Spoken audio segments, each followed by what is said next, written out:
Christ, sisters in Christ. Magandang hapon po muli sa inyong lahat. Allow me to begin with expressing first the gratitude of, and I believe this is not only mine, but of all the bishops, since I'm just a representation of the whole conference of bishops. We would like to express our gratitude to all of you. Because I know that when we speak of youth ministry, it is one of the most challenging among the many ministries in the church. Kitang-kita ko na kanina, halatang-halatang kayo very supported sa youth ministry bukod sa kayo mga youth directors. Kasi ang galing yung pumalakpak. Hindi man kayo magaling sumayaw, magaling naman kayo pumalakpak. Kahit naman kami ni Bishop Mark, talagang hindi kami makakasayaw ng ganyan kasi kami galing sa ibang henerasyon. Hindi kami pumasok sa mga tanong ng henerasyon kanina. Yung henerasyon bawal pang sumayaw ang pare. At hindi pa kami panahon nung ang mga kanta ay tinatawag na action songs. Wala pang action songs nung panahon namin. But anyways, I believe that your ministry is one of the more demanding among the many ministries. And sometimes misunderstood. But I believe also very important and beautiful ministries in the church. Because you work with a generation, katulad nung nakita sa Pakwis ni Father Jade, with a generation that is constantly changing. Ang bilis ng palitan ng realities nila. You minister to a generation whose culture changes faster than our own pastoral plans. Maplano ka pa lang, iba na naman ang kailangan nila. You are ministering and accompanying people, young people, who are searching constantly for meaning in a world, especially right now, that is overflowing with a lot of information. And yet, just like everybody else, not only are they searching for meaning, they're also starving for wisdom. Kahit naman nung tayo mga bata, nag-aanap din tayo ng meaning. Kaya lang, ang bigat nung kanila, sapagkat ito yung panahong, ang meaning, ang daming choices. That's why it becomes more difficult for them. And it's good that you are there, my brother priest. Even if some of you are new, some of you are forced to. Kasi bakit ako? Mga tanong isa ng mga nagiging youth minister, bakit ako?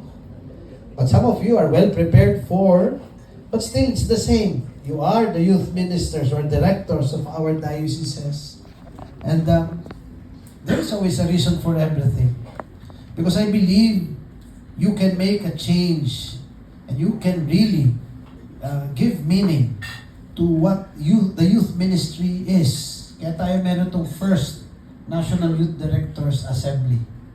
I do not know why before there were none. But seemingly, it's needed na. Kaya the decision was made and now we have implemented. Because there are a lot of things that maybe as a church and us as directors, we should always consider during these days. The first one,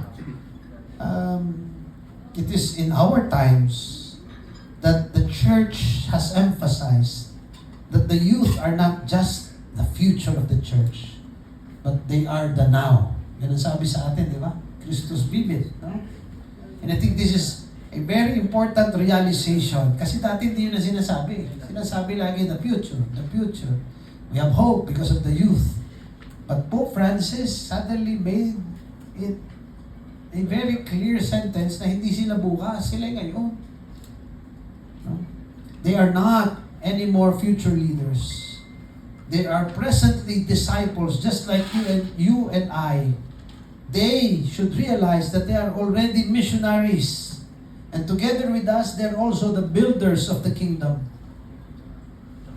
Too often, and sometimes we ourselves mistaken the youth ministry as if it is just a waiting room. Parang siyang lugar kung saan inihahanda ang lahat para sa bukas. As if we are preparing them for tomorrow, as if we're training them for the ministries in the future, as if pag tayo nagbibigay ng mga assignments sa kanila sa simbahan, it is to prepare them for their roles when they become adults. No? Akala natin ganun ang gawain sa youth ministry, but if we go back to the Gospels, it has never been that way.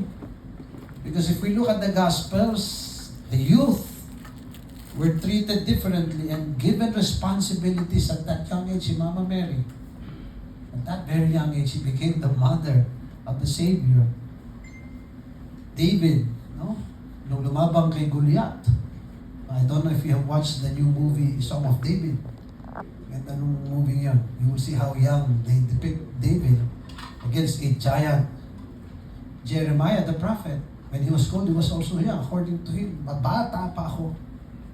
Timothy, when he was entrusted the leadership of a community, he was very still young. No? And then John, we know of him as the young disciple.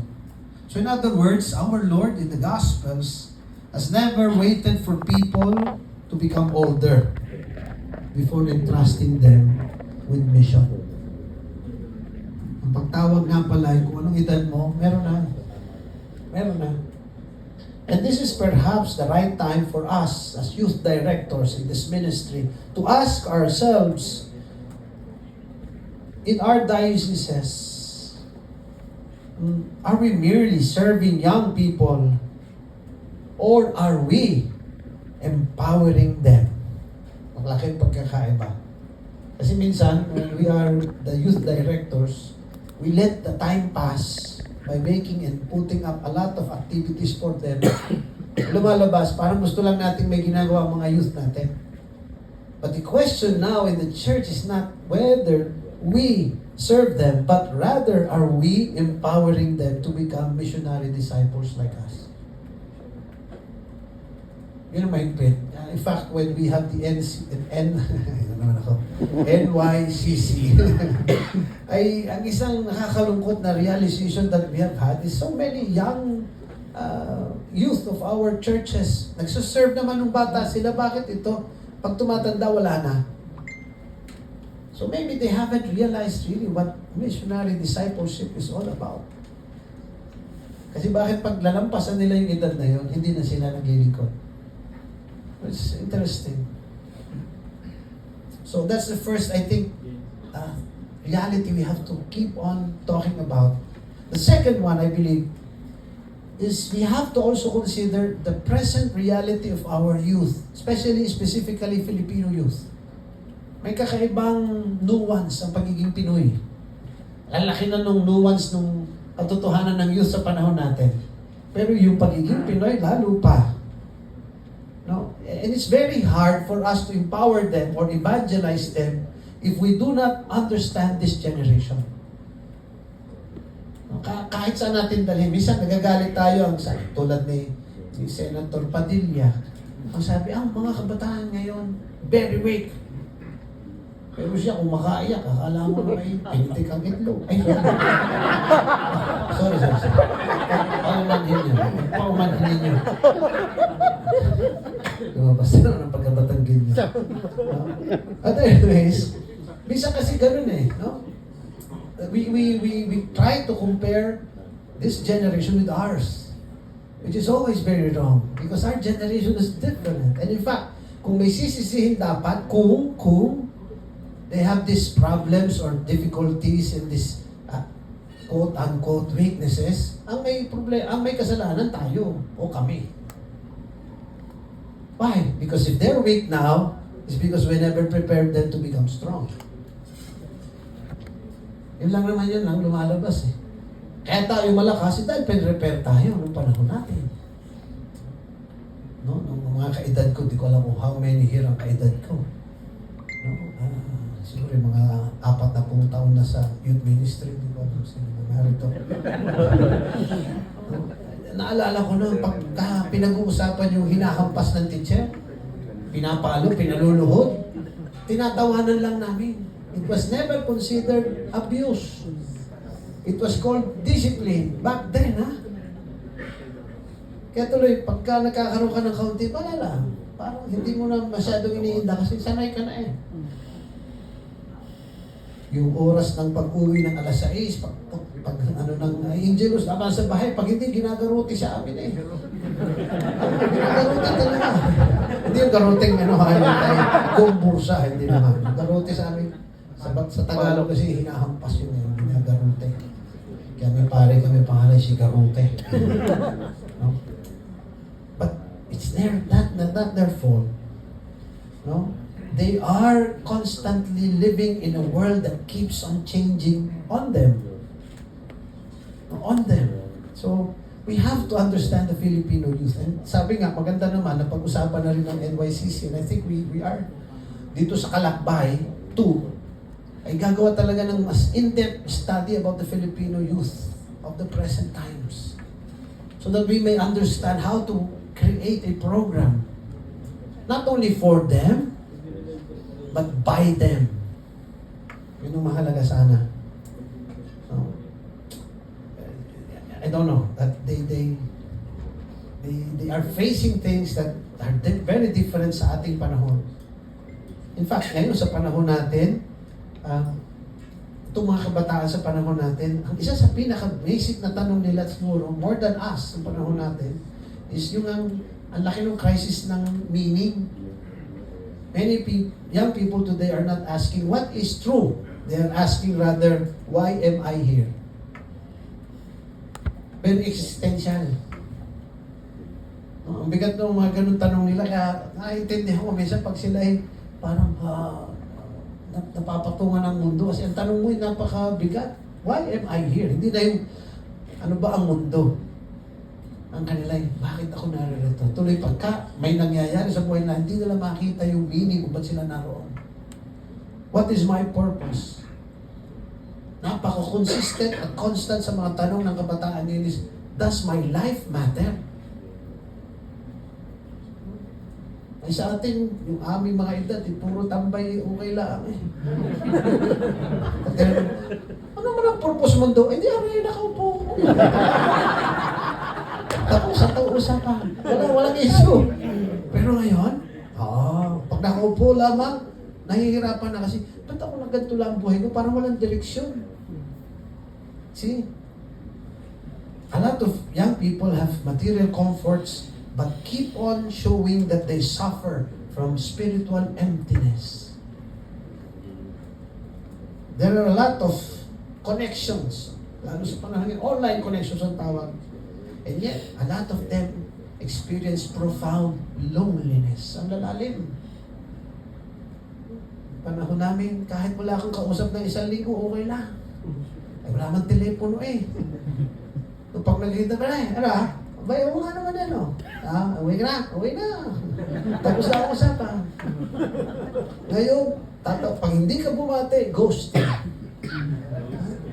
Ang daming mga issues na nang lumalabas. Hindi nga na, it's their culture. No? They have access to so much information.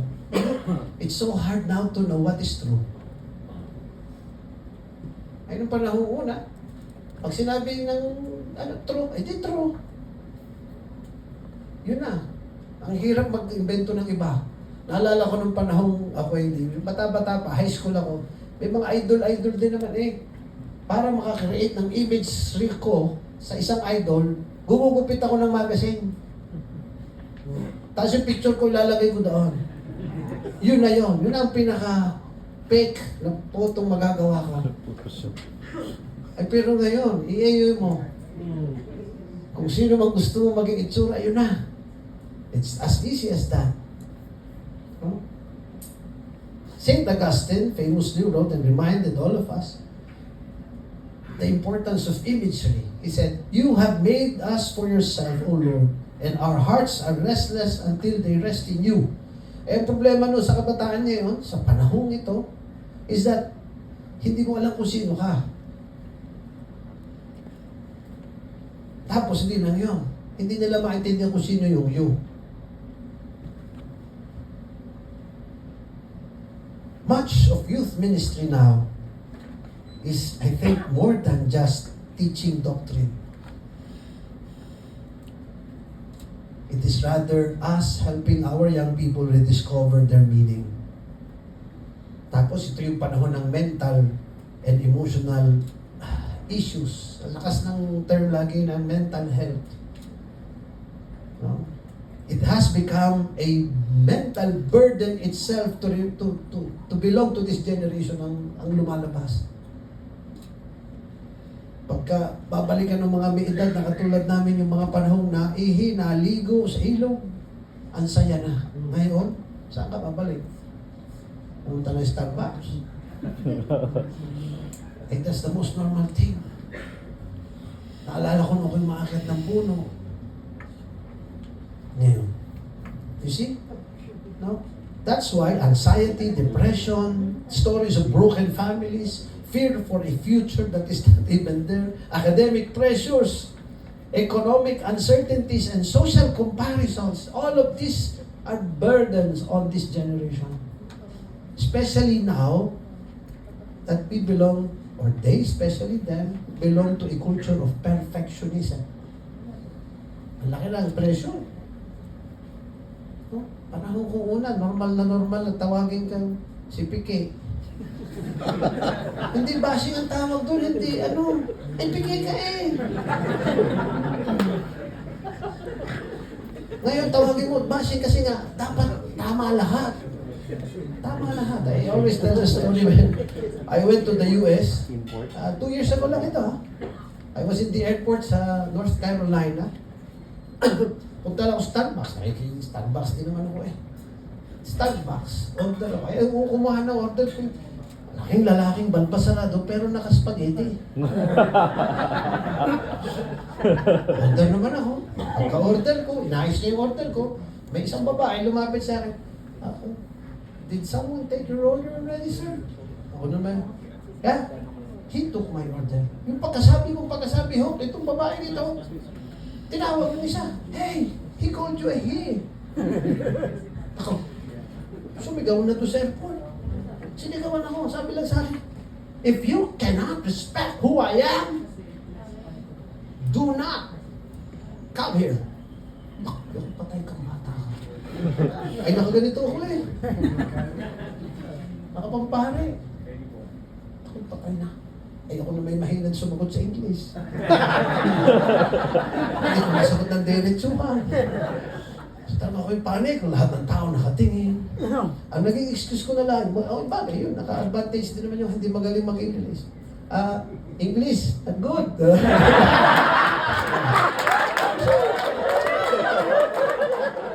From other country. Okay. Nakalakot ako. Umiinom ka ng kape, masama pa ang loob mo eh. But this is the generation, ha? Nakakaawa eh. That's where we are now. You, my dear brother, priests, sisters in Christ, brothers in Christ. Many young people carry wounds hidden behind smiles in their profile pictures. Kaya nga, ito mahalagang maaraman natin lagi. The church must always and continue to become a place of safety for them, where young people are not merely instructed, but rather, ang linaw ni Pope Francis, and even Pope Leo right now, they are accompanied. Sa youth ministry, hindi yung, lakad kayo, sige, baka, ito, tayo. $100 piso, bumili muna kayo ng ha? Kasi nakabala na kayo. Sa kabisihan natin misa, mga nasa ministry, yun ang ginagawa natin. Go na lang kayo, basta. Pero alam niyo ang hinahanap, sasamahan. That's why some of you have proven how important it is for the youth to be with them. Because it comes out in their evaluations. Kailangan talagang mag-benchmarking kung ano ibig sabihin ng youth ministry. Sometimes, before young people need answers, alam niyo mas kailangan nila? Somebody to listen. Somebody who listens to them.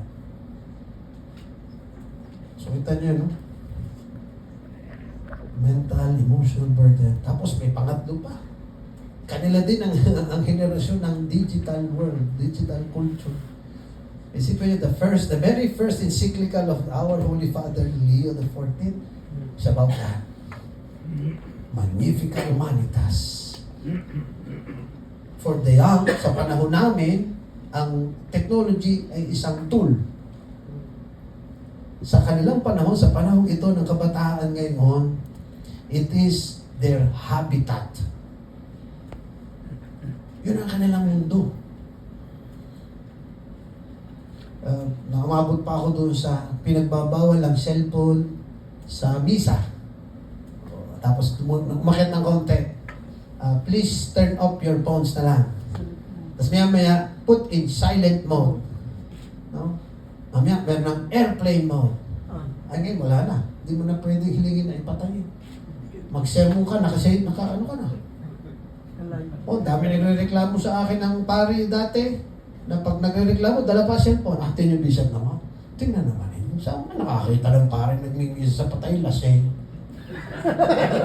Kaya nung una, pag kinuwento sa'yo, pwede mong in-deny.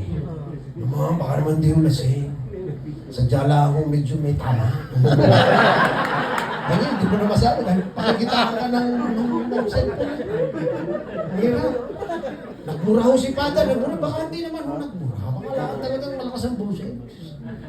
Ay, pag may pagkain, ayan ho, sabi, pagkain na mo nga. Hindi nagmura nga.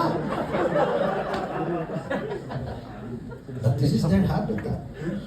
Young people, they don't just simply use digital platforms. Kaya habitat they already live there. Napakabalit minsan ng mga tanong Father, pwede ko kaya na ang kumpisal ay online na lang? Talagang canonically, liturgically, hindi. Pero pag tinisip mo yung kanilang mindset, ay baka nga may validity yung tanong sa kanila. Sa atin, wala kasi hindi nga tayo sanay sa ganun. Sila, yun ang mundo sanay na. Kasi doon yung mundo nila. They live there. Their friendships are even formed there. Ang dami ko, kayo mga pare. At di ba, ang dami nyo na ikinakasal? Saan kayo unang nagkakilala? Online. Facebook. Instagram. Ang dami na. Saan? May mga iba-ibang Viber, WhatsApp. No? Even in this world that they live in, diyan na nabubuo din yung kanilang mga opinions. No? Just look at what we are experiencing right now in the political situation in the Philippines. Lahat yan, born of a social media campaign. Binayaran niya, di ba? Sabi, Oxford study yan. Na kaya palang baguhin. Tawag engineering opinions. In-engineer ang Pilipinas para maging ganito ating politika. So, puro gulo tayo ngayon. And in fact, sa totoo lang, alam ito ng mga obispo, inalok sa akin, wala lang talagang pera itong mga obispo ito. Inalok sa akin, i-re-engineering ang Pilipinas ulit. May campaign from last year, supposedly, hanggang bago mag-2028, babaguhin na naman ulit ang mga Pilipino para to choose the right leader. Pero, social media din gagamitin. Kaya lang, ang hinihiling sa aming pambayan is 1 billion. Ay, ayos ka, ikaw. Ipagdasal na lang natin ang pagbabago. Saan naman paghuhugutin ng 1 billion? No? Sila kaya. That's why they paid for it. Sita niya, that's how we are right now. The question is no longer should we be online. The question is, how can we be truly present online with God's style?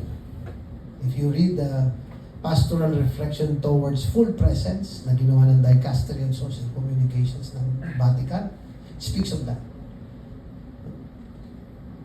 The church must not merely occupy digital spaces. We must transform them into spaces of encounter, dialogue, prayer, and evangelization.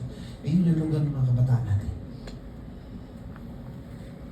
Tapos, kung titingnan nyo, the ministry itself, challenging pa.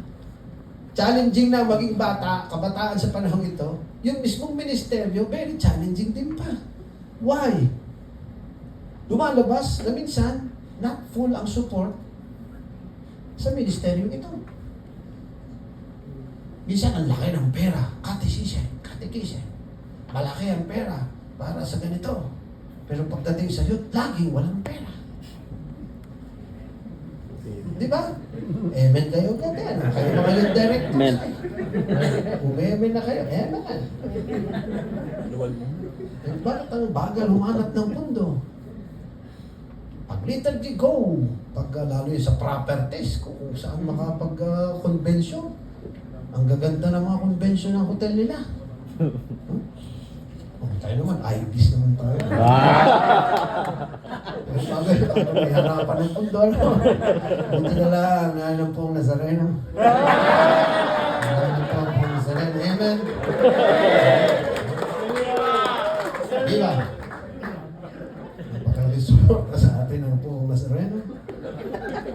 Ang kanilang second collection. Ewan ko, basta ganyan ang ating, no? The ministry itself, no? Parang hindi siya priority for some. Kahit ilang beses pa ulit-ulit sa simbahan, sabihin, our youth is our priority. Pero bakit pag sa diocese, hindi priority? Practically speaking, ha? Baka sa program nakalagay. Pero sa implementation, parang hindi. Then, ang ating ministry is masyadong event-centered.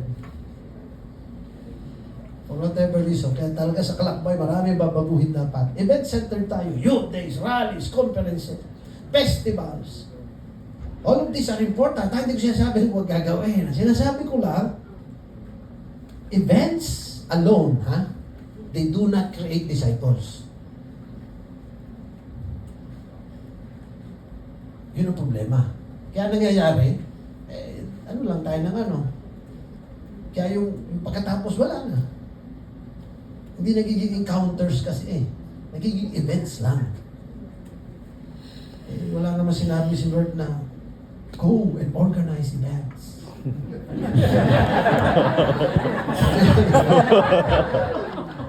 Tayo stay yun na sabi.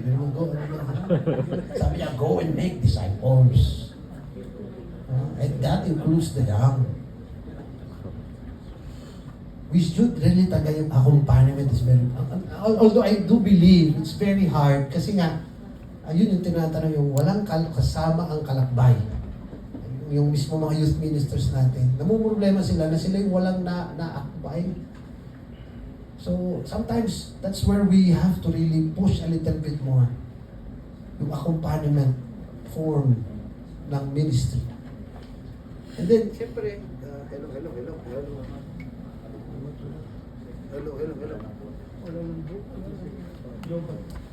Hello po. Wala nang battery.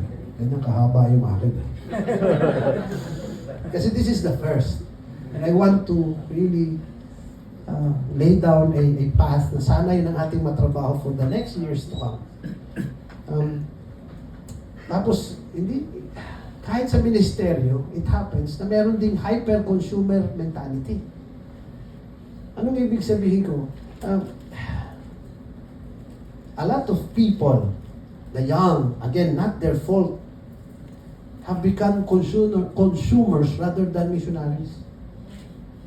What do I mean by that? They ask often, ngayon, sa mga ministeryo ng youth, ano naman ang may offer sa akin ng simbahan? Kasi lagi ganun ngayon ang measure eh. Anong offer mo? Diba kaya ang bilis ng mga ito, mga protestante, mga ano, kasi lagi may offer eh.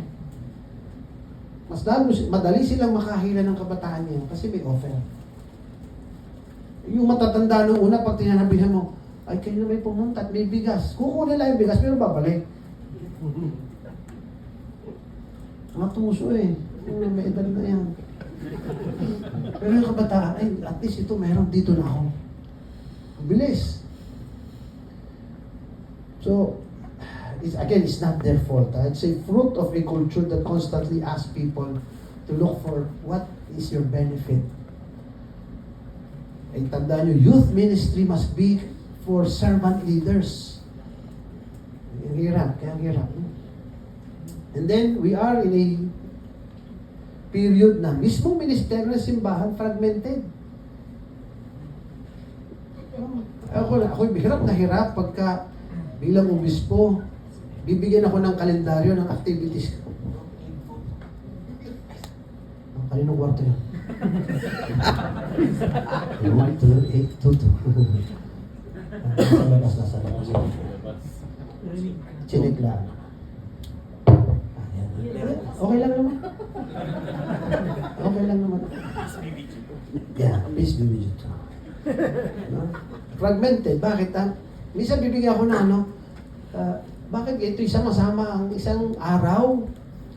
3 komisyon ang meron. Tapos sasabihin, sana umaten si Bisya. Tut ninyo. Ano umaten sabay-sabay? Di ba? Pero ako si Padre Pio. Kaya yung bilocation.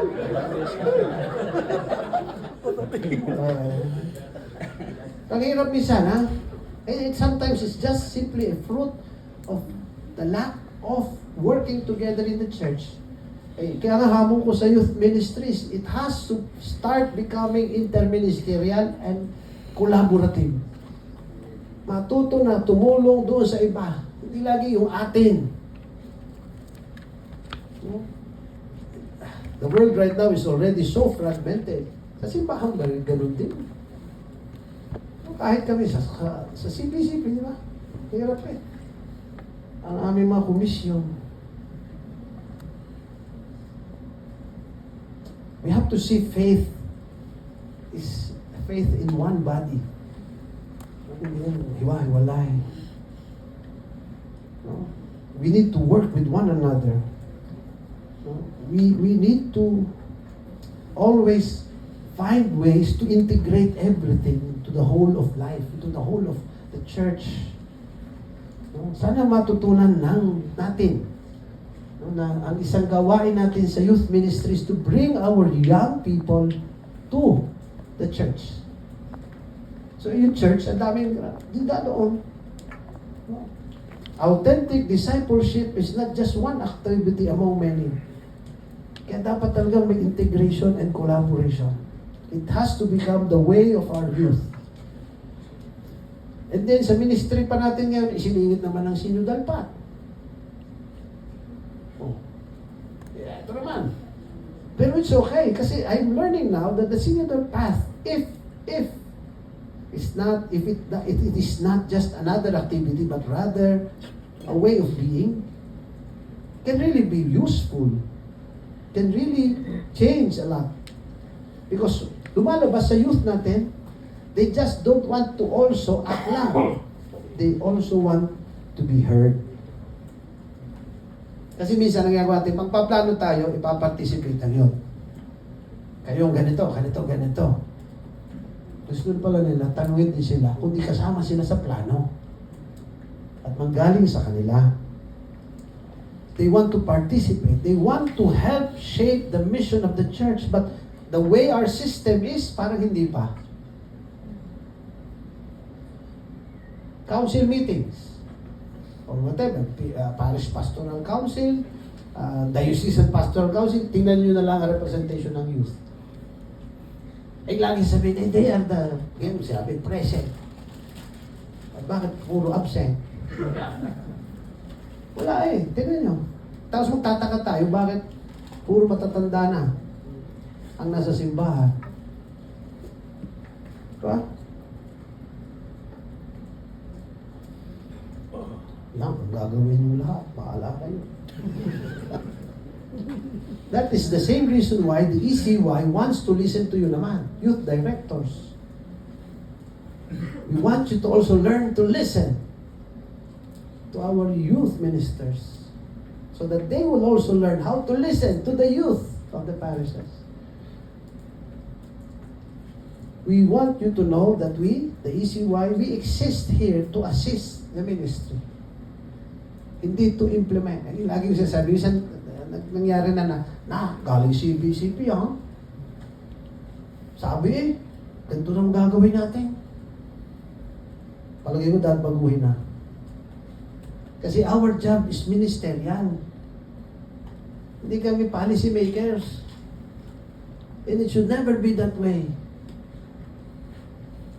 And that's the same reason why we have to find ways to communicate better with you and listen to you kung saan nyo kailangan ang tulong ng ECY.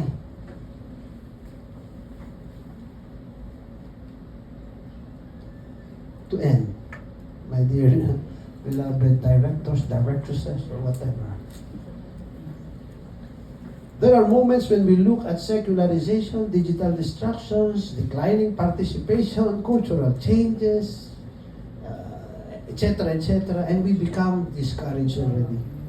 But remember, every age within the church has its own challenges. Laging yan nariyan, ha? And one of the realities, bukod sa challenges, lagi, the Holy Spirit has always accompanied us, never abandoned the church. And I believe, lalo pa sa panahon ito, the Holy Spirit will not begin now to abandon His church. We must start looking at young people not as problems to solve, as enigmas. No, they are not. But rather, they are gifts to the church, to be nurtured.